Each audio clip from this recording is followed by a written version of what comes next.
Welcome to Inspire West Michigan, the podcast that celebrates the visionaries, change makers, and business leaders shaping our region. Whether you're a fellow entrepreneur, emerging leader, or curious community member, Inspire West Michigan delivers content that informs, uplifts, and empowers. In each episode, we'll go behind the scenes with local CEOs, presidents, and entrepreneurs to uncover the stories, strategies, and values that drive their success and inspire our communities. From Grand Haven to Grand Rapids and beyond, this is Inspire West Michigan. Let's dig in.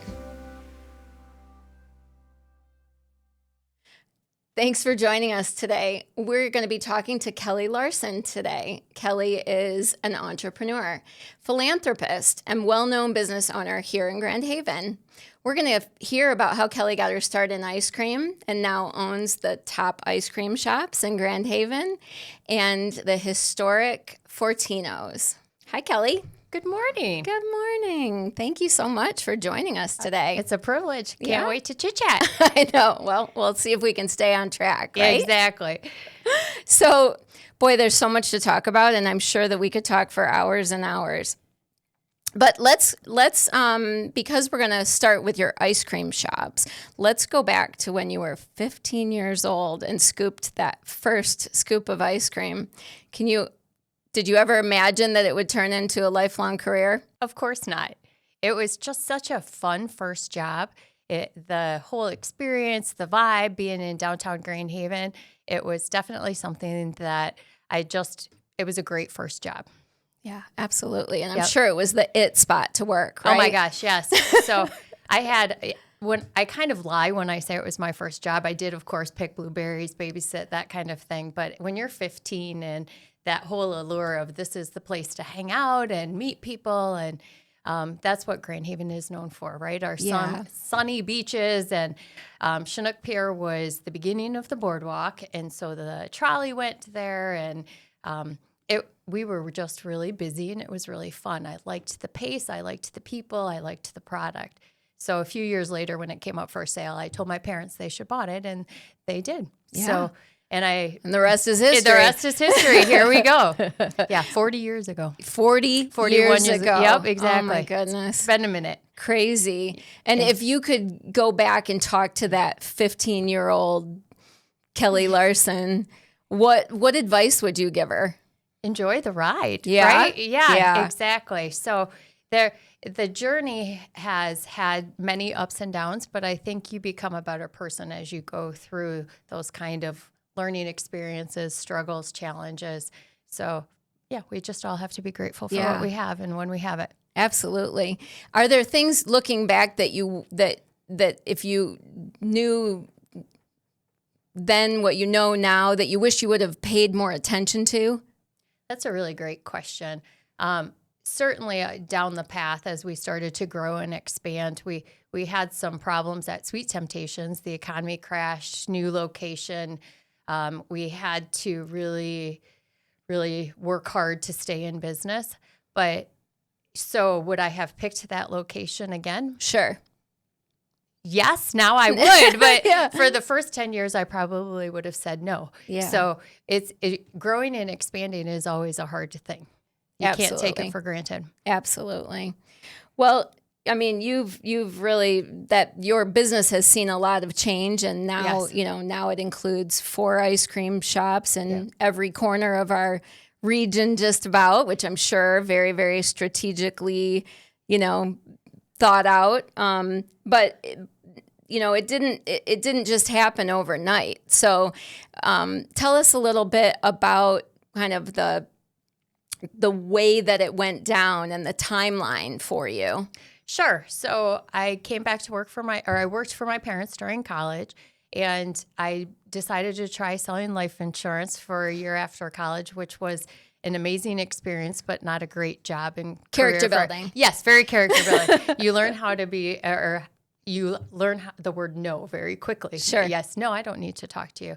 So you do have to have some grit and develop that. Absolutely. Over the next few years, so I went back to work with my parents. We acquired another ice cream store, And then I worked on my master's because we were seasonal at the time. And my master's thesis was, should we make our own ice cream or not? And my dad kind of dove into that product. I think about it now because he was younger than I am now as he Oh my goodness. learned how to do all of that. And so then we made a year-round location and jumped all in for the off-season holiday candy, because that's part of what Sweet Temptations is too. And then we bought another store, and it just kind of kept going, then grew and expanded. And it's been a kind of a wild ride in figuring out how to handle seasonal staffing and locations and trying to be able to have the right people in the right place. Right. So that's Absolutely. quite the evolution still. Well, and that's the trick of the whole thing, right? Yes. Staff your businesses with people that you trust, Yes. and then let them do their thing. Exactly. Yeah. And we're pretty lucky to have some really great young people in our area. I started when I was 15. We can't do that anymore with work permit laws. So we start at 16. And I really believe in growing these young people to take more responsibility and to be able to learn how to manage their area of the world and give them the responsibility. I hear that a lot from the young people who work for me, that they don't realize it at the time, but yes, they do learn what it is to be in charge and to train someone and have that responsibility. So Absolutely. we love it when they keep coming back. Some of the people who still work for me now worked for me in high school or college, kind of the boomerangs that you so Yeah, see. you love the I boomerangs. love them. I love them. I Love love a them. good boomerang. Yep, exactly. That's awesome. What characteristics do you most look for in the people that you hire? Like, what are the things that allow these young people to stand apart from all the others that are just trying to work at the it place? The it place. I like it when they can make eye contact. Awesome. I like it when they know what having fun is appropriately. But that's what we sell. We sell fun. Absolutely. It's the best job in the world. Who can't smile when they're eating ice cream? Exactly. But you need all sorts of people, and we take quiet ones, we take loud ones, we take busy ones, we take ones. So it takes a nice variety to build a good team. I can teach a lot. And so they just need to want to work. Yeah, yeah. And do you find that that's changed over time as far as? Oh, 100%. We used to go after the 3-sport athlete who was the A student. And we've learned over time, a lot of those children, young adults now, they're so busy that they don't necessarily have the time for work. So our ideal candidate actually needs to be able to work. Yeah. They need to work 10 to 20 hours a week. Kind of, as soon as we open, we're kind of looking for a 10, 12-hour a week commitment. Yeah. And then during the summer, it'll go up a little bit higher than that. So a little bit more well-rounded, a little less busy. Yeah. And it's funny because 25 years ago, that would not have been our answer at all. No, and I mean, I've always said if you want something done, ask a busy person. Exactly. You know, those that do more and Yeah, all of that. exactly. They'll figure out how to deadline it. Exactly. But yeah, I mean, youth sports has really gotten, crazy from a time commitment perspective. Yes. So those kids that are really good at juggling time, they're juggling every minute of it at this point. Well, and nieces, nephews have all worked for me, and they're that stereotype too. Yeah. One of them's a D1 golfer, but she made the time to work for us and figure it out. So it depends on the circumstance a little bit and the parents and all of that thing. I hire the child. I don't hire the parent. No. That's also part of the learning experience too. Yes, for sure. Wow. That has changed because parents are so involved these days that, you do want to have a relationship with the child for sure. I don't know many of the parents. Yeah, that's good. And that's the way we like it. It's not their job. No, it's not. Well, that's awesome. I'm glad that you've been able to find good people here in the region and the opportunities that they have working for you. Your business is so varied. Yes. And yes, it is an ice cream shop. So certainly I'm sure that the summer season is really busy, but you've managed to make it a year-round business in so many ways. Tell us more about when that change happened. I mean, you talked about your dad learning to make ice cream, which certainly that made a difference, but you had to make a conscious decision that was going to be 12 months out of the year and that you have to sell it 12 months out of the year. 100%. On Chinook Pier, we had a candy store as well, and we did some arts and crafts shows at Christmas time. And as we moved into our year-round space, we really felt like we were missing those candy holidays, your Christmas, Valentine's Day, Easter. So when we started that store, I also started to do a lot more business networking. Mm-hmm. My husband happened to work for Kawasaki at the time, their North American headquarters in Grand Rapids, and he was in charge of their Christmas gifting. And they bought it from a company in Grand Rapids, and he said, I think you could do this better than they do. They're my longest corporate client still.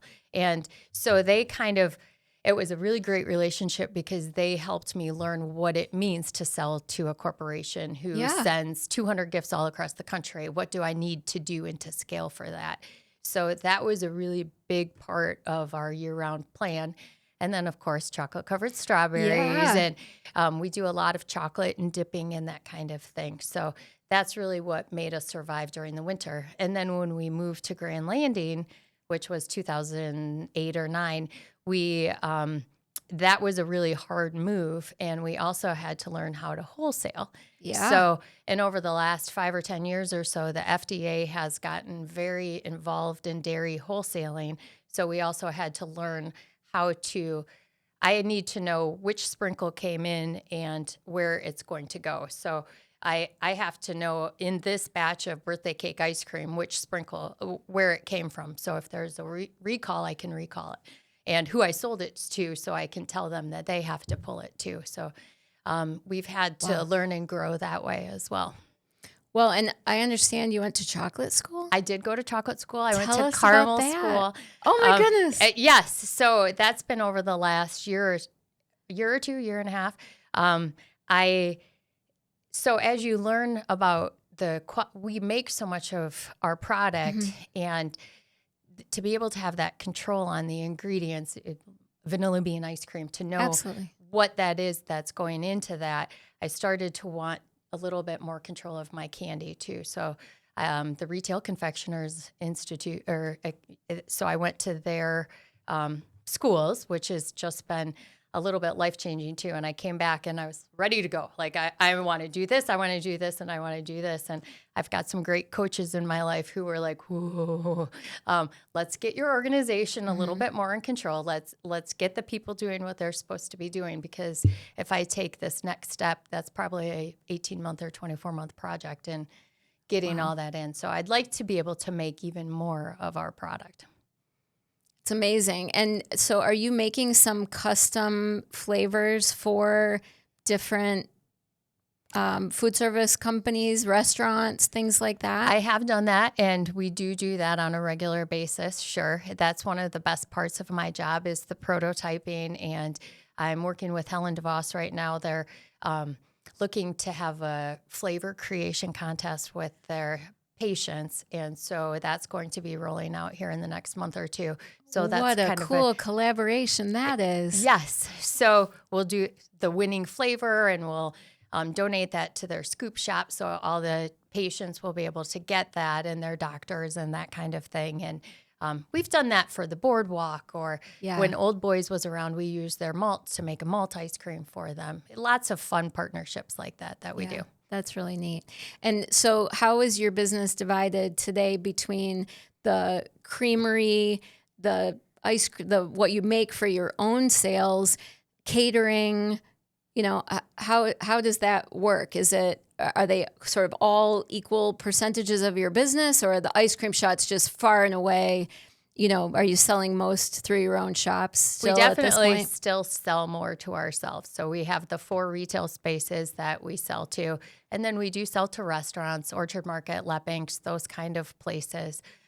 Catering, we just got a cart that we're able, so we've kind of unrolled the catering program. We've always done it a little ad hoc, so we're actually putting a little sauce behind that, so to speak. So you'll be able to do weddings or big corporate events, things like that, with this cute little ice cream cart. Yeah, employee appreciations, those kind of things. So fun. We're working on marketing all of that just literally right now. So there's always things to do and things to have. But so Sweet Temptations is kind of the main hub, and we make everything there, and then we spin it out to the other 3 ice cream stores.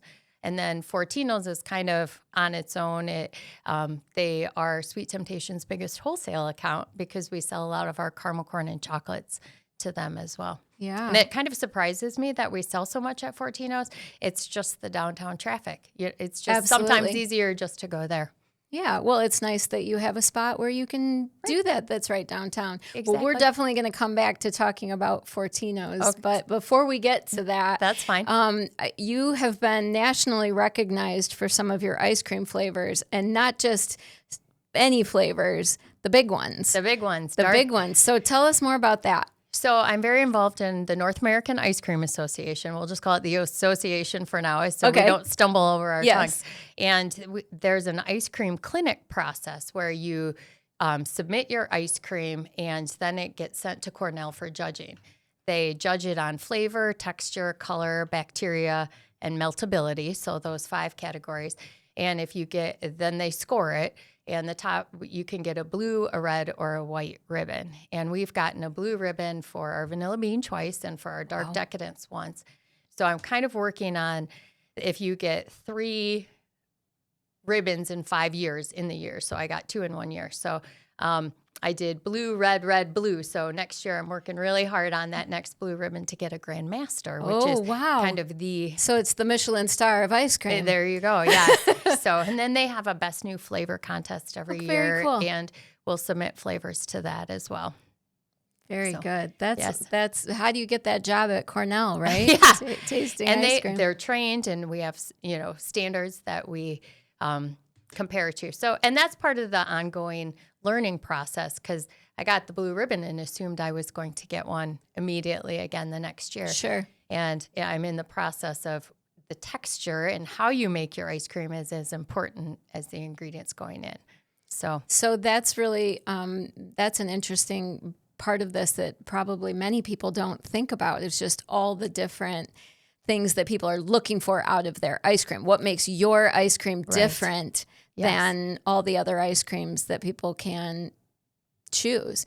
What are the things that you find yourself paying most attention to help your ice cream stand out from the others? Well, first of all, the freshness is a really big deal. Ice cream you buy in the grocery store, it can be 6 months old, easy. In the summer, our ice cream is on average less than a week old. So we're making it, flipping it, delivering it, and it's to the stores and you're eating it. So it's a very fresh product. And of course, the solids in your product. So if you think about a skim milk versus a 2% or a whole milk, our premium ice cream has between 14 and 16% butterfat. And there's also solids in it that gives you your mouthfeel. And then texture in ice cream, it can be fluffy or it can be dense. So if you want to think about, let's just say a grocery store brand. So that's more of like a 10% butterfat. A Hudsonville might be more like a 12. And versus a Haagen-Dazs is going to be a 14, 15%, but it's going to be less fluffy. And so that's where you get kind of the win-win, because you get the real nice, smooth texture in your mouth. So we're going more for Haagen-Dazs than grocery store. And that's been quite a learning experience, and certainly the ingredients that you put in. If I'm using in my vanilla bean a Madagascar bourbon vanilla, which I feel is the gold standard in vanilla, or you can use a fake vanilla. I was actually just on a podcast with my vanilla company, and you can win a blue ribbon with your fake vanilla, but the Madagascar bourbon one tastes a lot better because you can still control the texture and the color and that kind of thing. So sorry to geek out on you a little bit here. I love it. I love it. So, I mean, the association is, I'm sure, full of Kelly Larsons making these kinds of decisions every day. Have your peers and fellow ice cream shop owners as well as fellow creamery owners, have they influenced your business and the decisions that you make? Oh my gosh, yes. I've just stepped down as being the president of this organization, and the network that it has provided me has been invaluable. The people I have worked with are such growth-minded people, and there's always ideas, and I've kind of taken the attitude of, well, why not try the Stuff Your Stanley, Absolutely. the ice cream for breakfast, the National Ice Cream Month. Why not do those kind of fun things that keep our customers engaged, as well as the flavor creation and the flavor drops and those kind of things. So it's been really great for me to be around the I get to go to ice cream camp, we call it, where we get to go see all of our friends. And then we've been working on a year-round education kind of a process too. So how do you ship your ice cream? What do ice cream cakes look like? And so there have been a lot of opportunities for me to learn as well as give back. Yeah, absolutely. And we're going to come back to that too, because you've done some really great things from a philanthropy perspective and using your businesses to create opportunities for other people. But before we go there, you talk about being growth minded. What does that mean to you? That means to me trying to do things better all the time. And the catering opportunity is a really great one. Corporate gifts, at Fortino's, and at Sweet Temptations, what does our website look like? How can we be engaged with our customers better? And I would like to be able to continue to grow, to be able to have the right people on my staff and be able to continue to pay them well. Yeah, absolutely. Yes. So you have done a really nice job of making that business a year-round business, and certainly the creamery, the chocolates, the corporate gifts all help with that. But you also do some really fun promotions when maybe nobody's thinking about ice cream. Talk to us a little bit about some of those and where those ideas come from. The Stuff Your Stanley was another ice cream owner who was really bored in February, and the Stanley Cup was the craze, and so they were like, okay, $10, I'll fill your Stanley Cup. And I think they sold 500 of them the first day. And all of us were kind of like, you had that kind of a day in February? So immediately everyone started, we used to do a promotion of the year. And so now we just do a session where people talk about promotions and what they do. Yeah, the big idea. Yep. And that was definitely the big idea last year. And it is a big idea. I swear everyone did it. And then even around here, people started in other ice cream groups. Certainly the copy, we all copied it. Absolutely. Of course we did. Yeah. Ice cream for breakfast is a really fun day. That gives me a lot of press every year. It's a great community event, family event, fun event. And it's a good way to get people in the store before the season starts. Absolutely. So Get them thinking about you. And exactly. get excited about the next season and all of that. And I've had friends who have done 24-hour events or a globe party. And so I came back with some of those ideas from convention last year. So I wouldn't be surprised to see some of them on our calendar this year. So this year you had a new promotion at Christmas time. I did. I forgot about that one. Oh, it was a good one. And you did a nice job on social media. Let's talk you. about that. Thank you. Yeah, that's not high easy. Praise. Yeah, Get me on camera every day. Oh, it's a big deal. And I don't want to steal your thunder, so I do want you to explain how that promotion came to be and how successful it was for you. So it was our ice cream advent calendar. Again, another idea I stole from someone in the association. And I came back from our convention. So our convention is the beginning of November. And I came back saying, we're going to do this year. And so we kind of guessed. We were like, are we going to sell 100? Or are we going to sell 200? And we made our initial 100 and then put it out there for sale. And the demand was crazy. So we made another 200 of them. And so what it is 24 souffle cup sizes of ice cream. So I would call it 5 or 6 bite size, kind of like a baby cone size. Probably the perfect size, if we're being honest, right? Actually, and I ate all 24 of mine, and I would say yes, because some of it's flavors we didn't make before either. So we made salted caramel pecan pie or coconut cream pie. I made a white chocolate cranberry. Had so much fun. Goodness. So they were kind of limited edition flavors. Yes. And did you know what your flavor was going to be each day when you...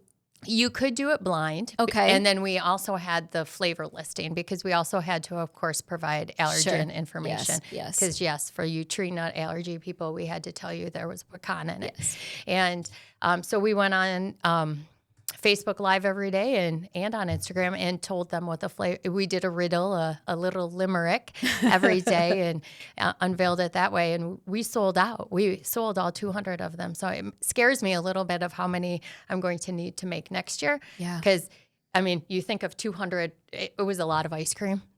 It's a lot of ice cream. It's a lot of ice cream. But you're right. It's going to catch on. Yes. People are going to get excited about that. I can tell you that for sure. I'll be one of those customers lining up next year. We told everybody, mark your calendar, November 1st. November 1st. November okay. 1st, yep. Wow. What a fun thing. It's fun that you can, you call it steal the ideas, but you have to bring them to life. It's one thing Yes. to have an idea. It's something entirely different to make it work for your organization, and to really just have the energy to bring those good ideas to light once for you sure. get back home. The details in those 24 flavors of ice cream in terms of inventory and packaging and the marketing of it, yes, there was a lot of work for a lot of people for a couple weeks there.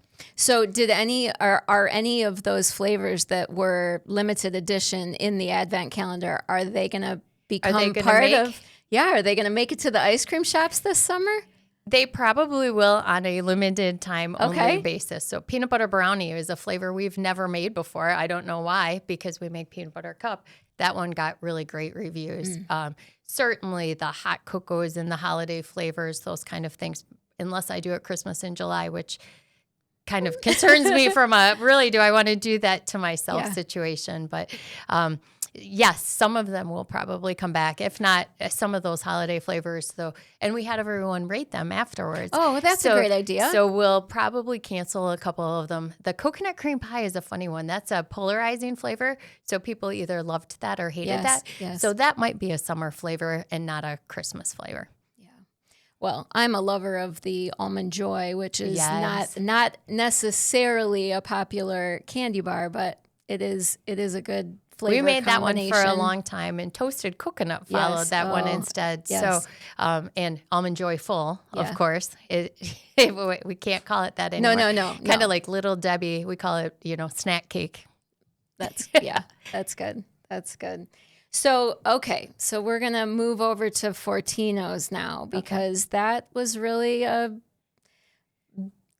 different adventure for you. Tell us how that came to be, because you're from Grand Haven. Certainly Fortino's is a historic part of downtown. Our connection to the Fortino family goes way back, actually. John and Kathy Fortino lived in my neighborhood, and they were best friends for my parents for a long time. I babysat their children, knew them forever. And when we were on Chinook Pier, we started a store called Candyland. It was on the back side. That's where we learned how to make caramel corn and fudge. It used to be called Fats Fudge, and we took it over and converted it. The day we bought it, Paul came over with a plant and said, congratulations, thank you, good luck and all of that.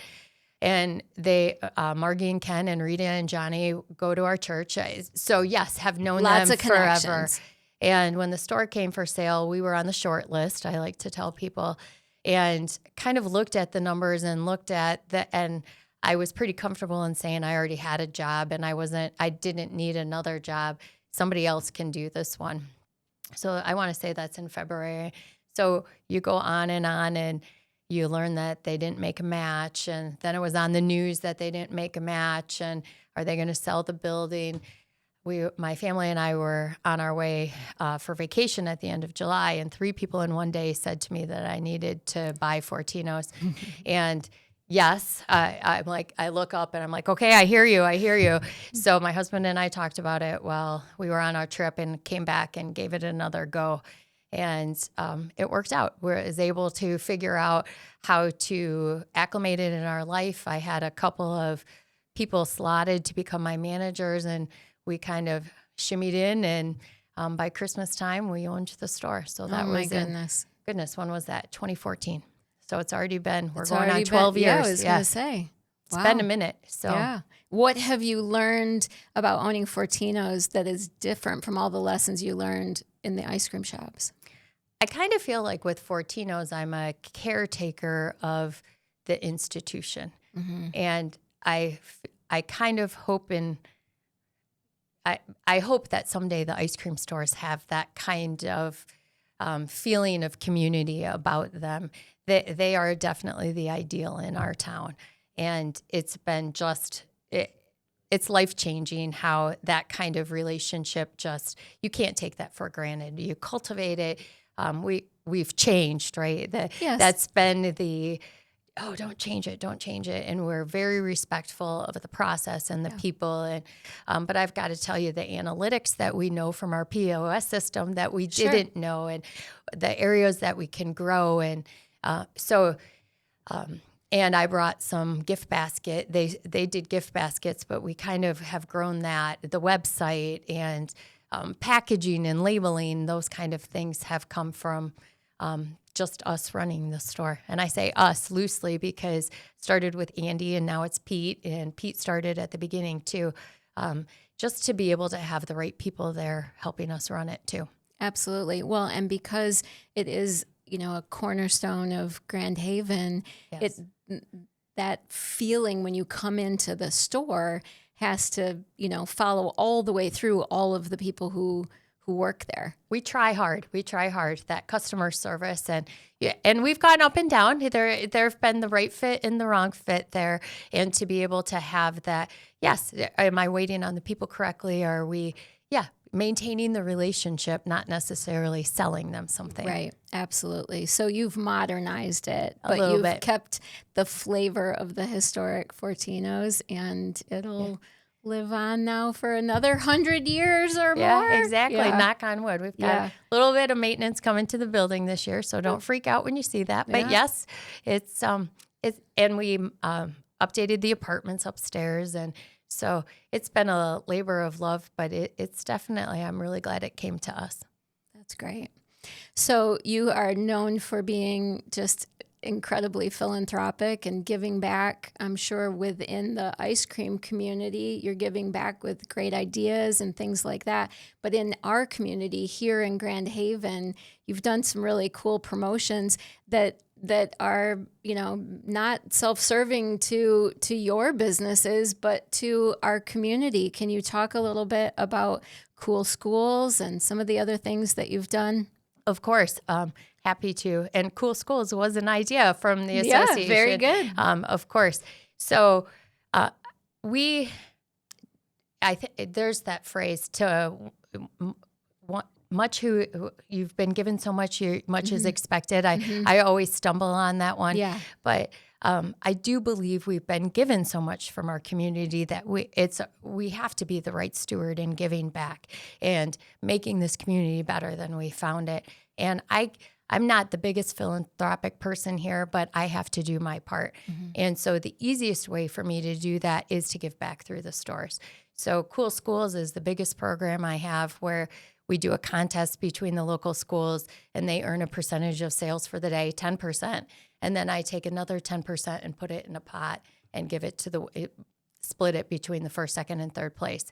And last year we hit over $110,000 in what we've given back to the community so far. But we care about our kids. Absolutely. Those are our customers too, and our employees. And your employees. And so it's the easiest way for me to give back. And that model, we've used it for high school groups and spirit nights, and this creating your flavor and being able to donate those proceeds back to whatever charitable organization we've given. And I do believe in being a leader in our community and giving back to those groups that serve our community as well, like the Chamber and the DDA and the Community Foundation and our schools foundations. And certainly in terms of gifting and silent auctions. And so I give as much product as I can. That's kind of been my philosophy. That's the easiest way for me to give the most. Well, and you're giving your heart. I mean, we can see that your product is really a part of you. And so I think it's an incredible gift to give that, and it's coming with a lot of heart. Well, thank you. Yeah, I try. Is there, selfishness behind it? No, it's just it's the easiest way to do it. Yeah. Who do you feel like modeled that behavior growing up for you that helped helped that to be a part of Kelly Larson's foundation of who you are today? That's a really great question. And certainly there have been a lot of people in my life who have been very impactful. My grandfather was probably the biggest one. He was a very big giver of time and resources, and my parents as well. It's certainly in living with them, and my mom's the organist for our church, music director. My dad was on the school board for a long time, and being able to grow up working with them as well has certainly impacted who we are. Eric is my husband. We still make those decisions together of what and how can we give, and so I'm lucky to have had those people in my life. Yeah, and Eric is a bit of a secret weapon. I've heard you Yes. call him. He's I a do. CPA. He's a CPA, works Yeah. in Grand Rapids, and lucky to have that financial acumen in my corner. So, and certainly in getting my master's and being able to read numbers and know what to do with Absolutely. data, it is important for us, isn't it? It is important for us, but that means that you have to tap into both your creative side and your business side. Yep. Every day. Yes. How are you able to balance 5 stores and the creamery and just life? Is there time that you keep sacred for you that allows you to maintain that balance? I wish I was organized enough to say, oh, yes, every year. Yes, I save 8 p.m. every Exact- Wednesday. Yes, or I have I do get together with my girlfriends. You try to be girl social. time is Yes, so important. It sure is. I think it's the philosophy of knowing that I'm going to be okay. I've always been a happy person, and I just know it's going to be all right. And so I don't worry. And I've had some really good coaches and employees, and being able to put people in the right spot, I know it's going to be great. Yeah. And when you don't feel that way, I think you kind of withdraw a little bit. And to be successful, you do have to be your best most of the time. We're not perfect, never will be. No. And there's definitely a time where I had to say, I am going to be a good wife. I am going to be a good mom. And to make sure that you spend your attention where it needs to be, because I could work all the time. For sure. And I could come home at night and finish my email and pay bills and all of that. But the older I've gotten, especially, I try to at least do it in a normal amount of time and not be crazy about it. Right. But it's not a normal life either. It's not an 8 to 5 job, and it never will be. No, business ownership is not. The work-life balance does not exist because they are the same thing. Yes. And are the so same thing. you have to have the people surrounding you who know that and love that about you as well. And every once in a while it's a challenge, but for the most part, they figure it out too. Well, and your business is a real family affair. Your folks are still really involved in the business. They are. And so I'm sure there's been some ups and downs throughout your life. Of course. In being as tightly connected to them. But you're offering an opportunity to keep them young as well. How are they? I mean, how involved are they still? And what has been sort of the biggest joy and the biggest challenge in doing this with your family? That is a really great question, isn't it? So nicely, Mom and Dad. No, I'm really grateful that I have a great relationship with my mom and dad, and that helps as well. But like when we bought Front Porch, we were all still at Temptations on a Saturday night because that was the big day and the big time. Mm-hmm. We are all very in charge people. So it took a few years for us to figure out who was doing what when. And with my dad's expertise in making ice cream, and as we started to make more ice cream, that became his big area. And he has developed all of those recipes. And I'm probably the there's so many flavors you can make. To be able to decide what you can make fast enough and enough of it is a challenge by itself. My mom still runs Temptations. That's a really great fit for her. But they are definitely look up people, not look down people. And I think my mom thinks if she stops, she's going to die. So they're turning 79 and 80 this year. So knock on wood, they still love what they do. Well, they certainly modeled that behavior in you. Sure. Just trust that everything is going to be okay. Yes. Yeah, it's awesome. So in getting along, at some point in time, you have to choose that too. Mm-hmm. And getting up every day and saying, I'm lucky enough to work with my family and let's get along. So we've gone through our share of that too, but we figured it out. And when you talk about the next generation, I do have 3 sisters. None of them are involved. I have 7 nieces and nephews and a daughter, and I only hope that one day one of them might want to step up. And if they don't, well, we'll have to figure that out at that time. But I still have a little bit of runway left. Yeah, that's great. Well, you've certainly inspired a lot of young people along the way by giving them the responsibility and the opportunity working for you. We talked about boomerang employees. Have some of those people, they've come back around and worked summer after summer. What kind of feedback have you gotten from those people as they launch themselves into even different careers? I'm pretty lucky. I've had hundreds and hundreds of these young people who work for me. Not everyone loves us. Certainly our expectation of hard work and punctuality, it's not fit for everybody. But when we stick hard. Just even today, my manager at Sweet Temptations told me we had a girl who worked for us 2 years ago who reached back out and wants to come back this summer. And she's going to go to MCC. So we love those. Absolutely. The 18-year-olds who are in-betweeners, we call them. And sometimes they stay for a minute and sometimes they go and come back. And I'm always flattered when that happens because it's been a good fit for all of us. And all of the older people, my age people who worked for me when they were. Call us older. I know. Yeah, exactly. Not the high school and college kids, but the grown-ups. Yes. How about the grown-ups? Yes, grown-ups. So the grown-ups that work for me now all worked for me when they were in high school or college. My goodness. Which is just fantastic. Yes. And yes. I kind of rearranging. I've had a girl help me at Christmas time, and there are a few of them who come back that way too. Like, okay, I've got extra time in my schedule. I know you could use help on Saturdays. Can I come and help you and make baskets? And the answer is, of course you can. Yeah, absolutely. I don't know if I answered the whole question or not. Did. Yeah. I think you did. Yeah. So what would you say has been the biggest challenge that you've had to overcome? That's a really great question. Well, we had to stay in business. That was probably moving to Grand Landing was our biggest challenge, and figuring out how to cash flow and keep that positive. And that took a long time. It was hard when we moved, and it probably took 5 years to figure that store and that location out. And that's when I wasn't getting along with my parents. Financially, how are we going to figure this out?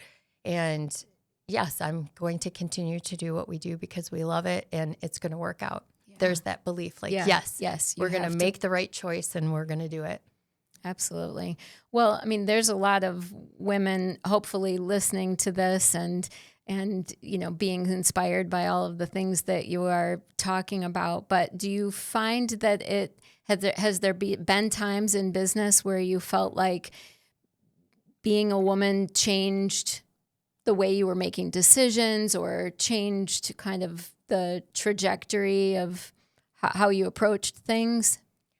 I don't know if it's because I'm a woman, but I am a mom and a wife. Mm-hmm. And certainly, especially as my daughter was growing up, in making the choices to be there for the bus or to pick up from daycare and be the driver for dance and golf and tennis and all of the things that they do, I would like to be judged that I am a great business owner, and that because I am a woman, I have all of the I've been able to multitask and do all the jobs at the same time. But I don't think we should be judged because we're a woman. I think it's because we're a great contributing member of our community. I think so too.